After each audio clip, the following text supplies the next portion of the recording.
Millionaire took her mute daughter to the playground and froze when a black man made her speak for the first time. "My God, get your daughter away from that man right now." Patricia Whitmore's shrill voice cut through the morning air at the exclusive Meadowbrook Hills playground like a knife.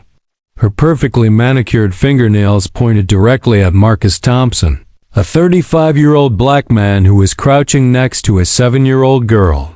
Little Emma Richardson had just uttered her first word in 3 years. A single word that made her mother, billionaire Victoria Richardson, freeze completely. Hello. Victoria couldn't process what she had just witnessed. Emma hadn't spoken since the accident that killed her father. And now, in front of a complete stranger, she had broken 3 years of absolute silence. "Victoria, you can't let your daughter interact with people like that," whispered Patricia, lowering her voice just enough to sound conspiratorial, especially here in our playground. "What kind of example are you setting?" Marcus stood up slowly, his hands still dirty from the garden where he worked as a landscaper. His eyes met Victoria's for a brief moment, and she saw something there that disturbed her deeply. Not anger or embarrassment, but an unshakable calm, as if he had faced the situation 1,000 times before. "Mommy, he heard me," Emma whispered, her little voice still weak, but crystal clear. "He really heard me." Victoria swallowed hard. As CEO of Richardson Tech, one of the largest assisted technology companies in the country, she had invested millions in communication research.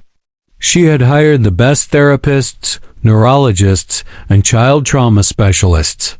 And now, a gardener had achieved in 2 minutes what years of treatment had failed to accomplish. "Emma, come here now," Patricia ordered, holding out her hand impatiently. "Your mother needs to take you home." But Emma didn't move. Her eyes remained fixed on Marcus, who smiled kindly as he put his gardening tools away in a worn box. "Thank you," Emma said again, this time louder. Marcus nodded respectfully. "It was a pleasure to meet you, little Emma. Keep using that beautiful voice." He turned to Victoria with an almost imperceptible bow. "Have a good day, Mrs. Richardson." As he walked away pushing his tool cart, Victoria noticed for the first time the scars running down his arms and the slight limp in his left leg. There was something about this man that transcended the appearance of a simple gardener. Patricia shook her head disapprovingly. "These people always try to take advantage of families like ours. I bet he's already planning some kind of scam or blackmail." But Victoria couldn't take her eyes off Marcus disappearing through the back gate. Emma had spoken.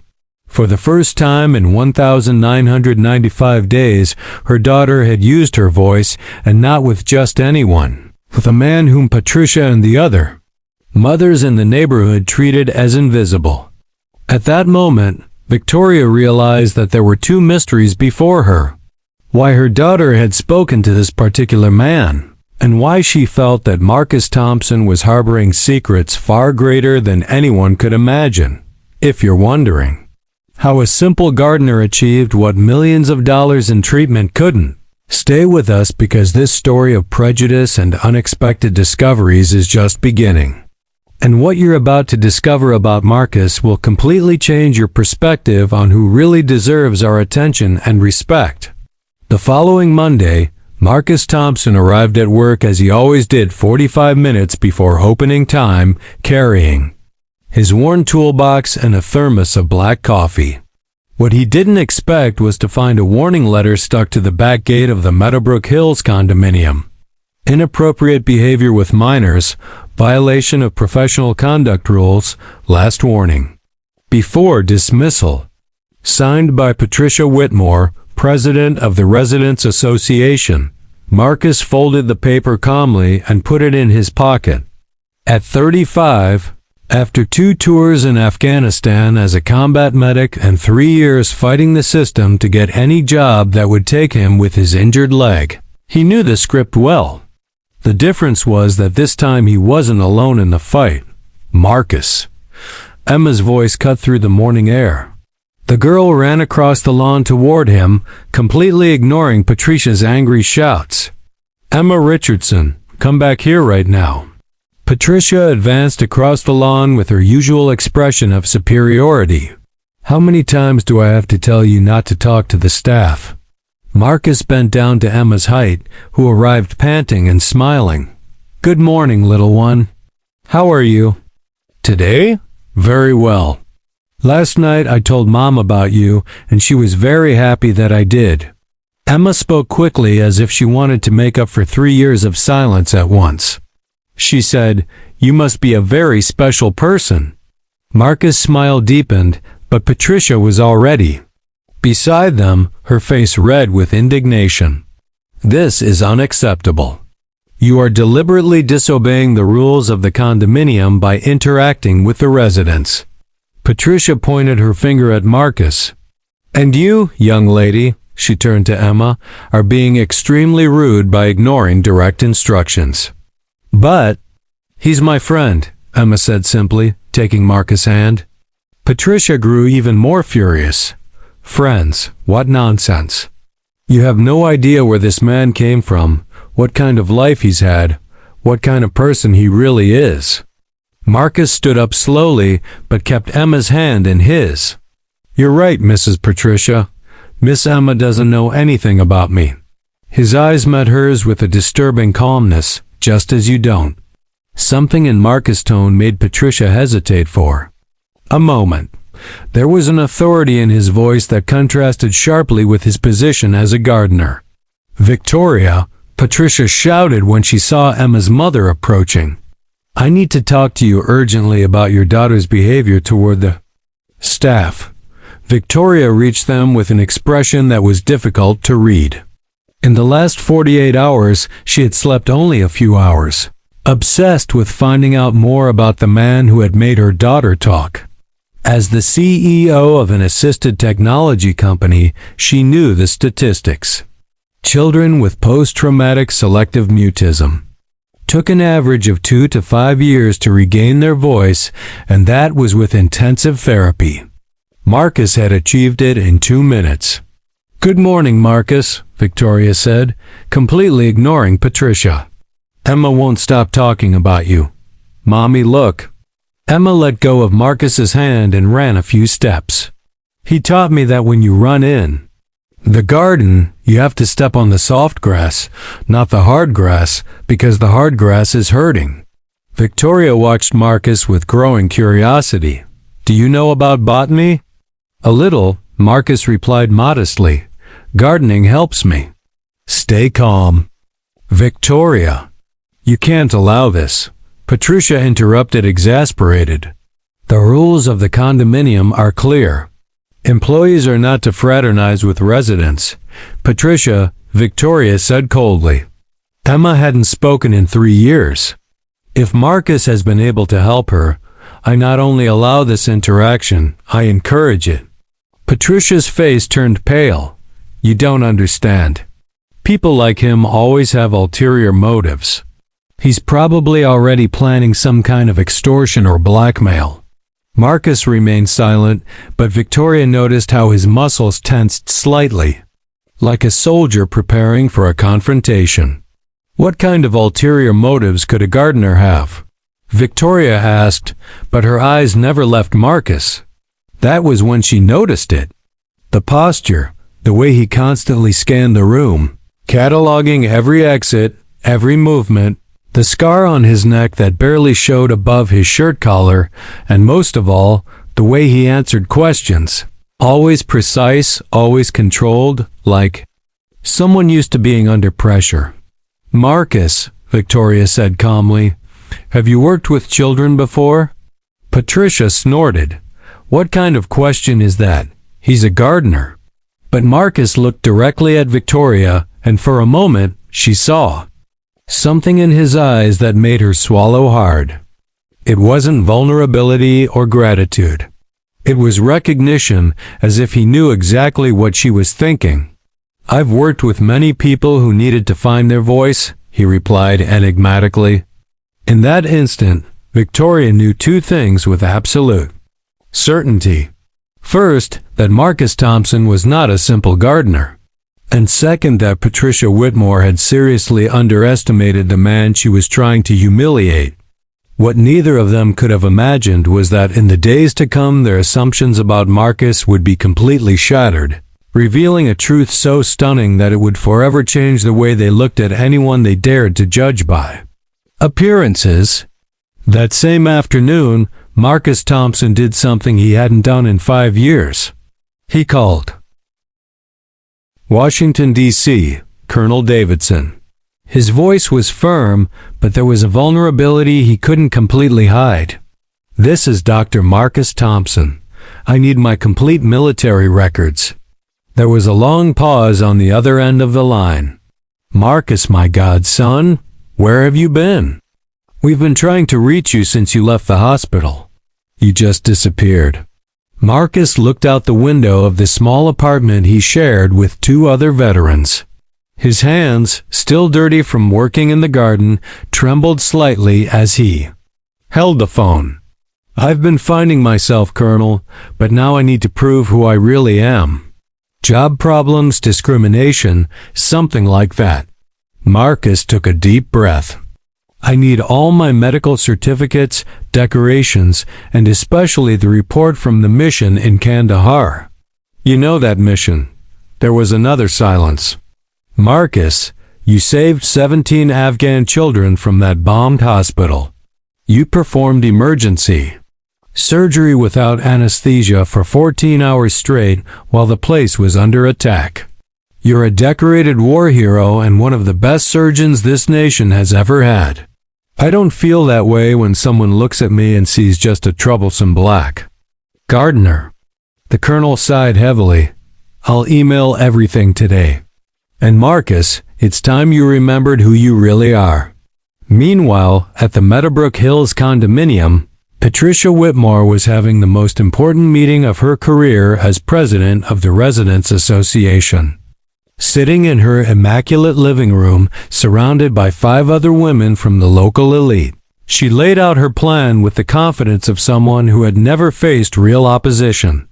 "Ladies, we need to understand the gravity of the situation," Patricia said, pouring tea into Chinese porcelain cups.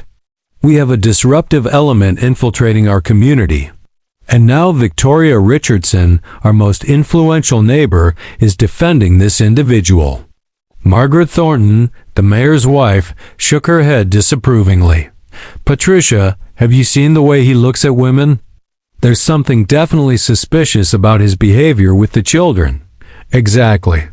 Patricia tapped her spoon on the cup emphatically, "and Victoria is blinded by her own family problems.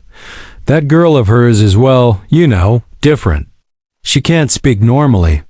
It's only natural that Victoria would cling to anyone who shows an interest in her." Catherine Blackwell, heiress to an oil fortune, laughed dismissively. "People like him always know exactly how to manipulate vulnerable situations.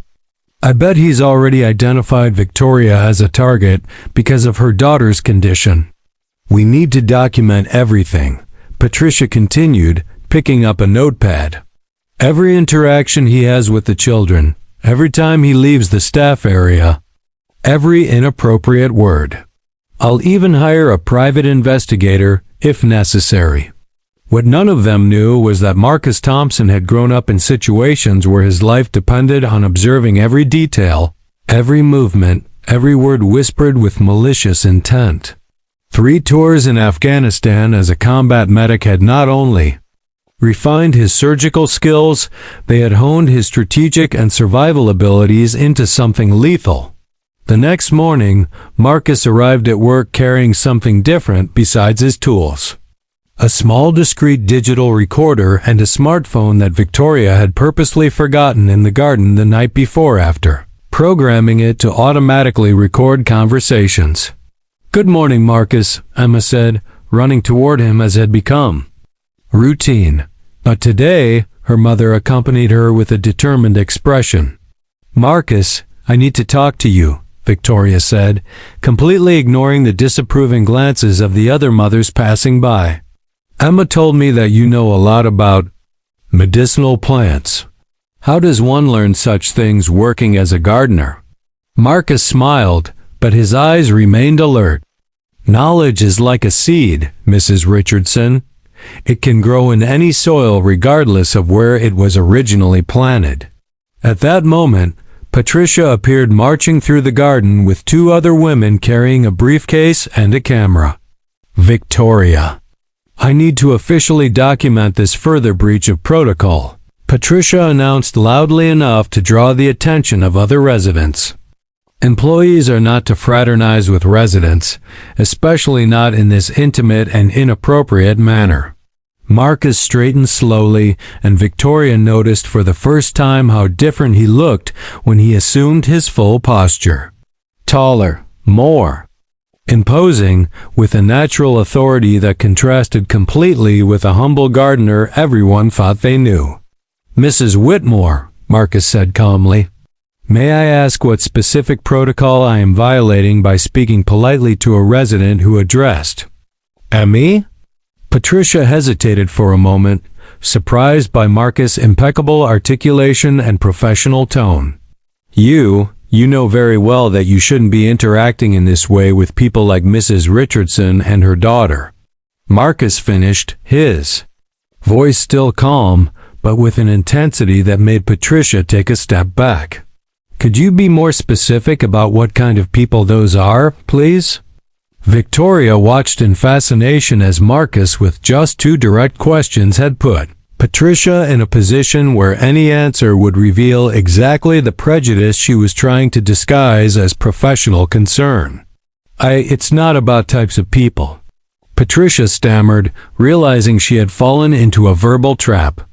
It's about maintaining order and the established rules. I see. Marcus nodded respectfully. And are these rules documented anywhere? I would very much like to review them to ensure that I am complying with all protocols properly. At that moment, Victoria knew with absolute certainty that Marcus Thompson was not only smarter than anyone in that condominium had realized, he was playing a completely different game than anyone imagined. That was when Patricia, frustrated and publicly humiliated, made the mistake that would seal her fate. Listen here, she hissed, lowering her voice, but not enough to prevent Victoria's strategically positioned smartphone from picking up every poisonous word. People like you can fool some naive people, but I know exactly what you are and what you're trying to do here. Marcus smiled then, and Victoria felt a chill when she realized it wasn't a smile of submission or embarrassment. It was the smile of someone who had just been given exactly the ammunition he needed for a war Patricia didn't even know she was fighting. What none of the women present could have imagined was that in the next 24 hours, their perceptions of power, privilege, and true superiority would be completely destroyed by a man they had underestimated so grotesquely that they had turned their own arrogance into the most powerful weapon against themselves. 48 hours later, Patricia Whitmore called an emergency meeting of the Residents Association. The condominium's event hall was packed. 23 families, including Victoria Richardson, who arrived accompanied by Emma and carrying a briefcase that made. Marcus smiled discreetly when he saw it. Ladies and gentlemen, Patricia began, her voice laden with artificial authority. I have called this meeting to address an extremely serious security issue. We have an individual in our community who poses a potential threat to our families. Marcus was sitting in the back row, still wearing his gardener's uniform, but there was something different about his posture. His shoulders were straight, his eyes alert, scanning the room with the precision of someone accustomed to assessing threats in seconds. Over the past week, Patricia continued, I have documented multiple protocol violations involving gardener Marcus Thompson. Inappropriate interactions with minors, disregard for rules of conduct, and behavior that we consider suspicious. Margaret Thornton stood up, brandishing a folder. We hired a private investigator to check this individual's background. What we found is disturbing. Clean criminal record, but a history of psychological problems related to military service. Catherine Blackwell added with malicious satisfaction. PTSD, permanent injuries, multiple psychiatric hospitalizations. Clearly unstable. Victoria watched Marcus carefully. She expected to see anger, humiliation, or at least discomfort. Instead, he looked amused like someone watching a show he already knew the ending to. "I move," Patricia announced dramatically, "for the immediate dismissal and permanent banishment of Marcus Thompson from this property." All in favor? 17 hands. Shot up immediately. It was then that Marcus slowly rose to his feet. The silence in the hall was instant and heavy. "May I ask a question before the final vote?" His voice had changed completely. It was no longer the humble, careful speech of a gardener. It was the voice of someone accustomed to commanding life and death situations. Patricia hesitated, clearly irritated by the interruption. "You have no right to speak at this meeting. You are only an employee. I understand." Marcus nodded respectfully. "But as the discussion involves me, I thought it would be fair to allow me to clarify some incorrect information that has been presented." He walked calmly to the front of the hall, and Victoria noticed that his limp had all but disappeared.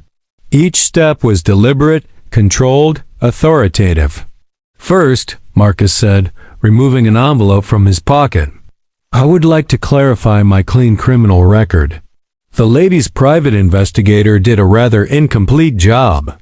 He opened the envelope and removed a series of official documents.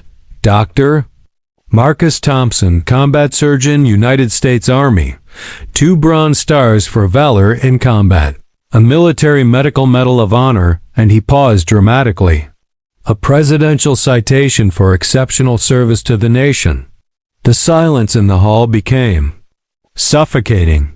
"During my last tour of duty in Afghanistan, I performed 17 emergency surgeries on children wounded during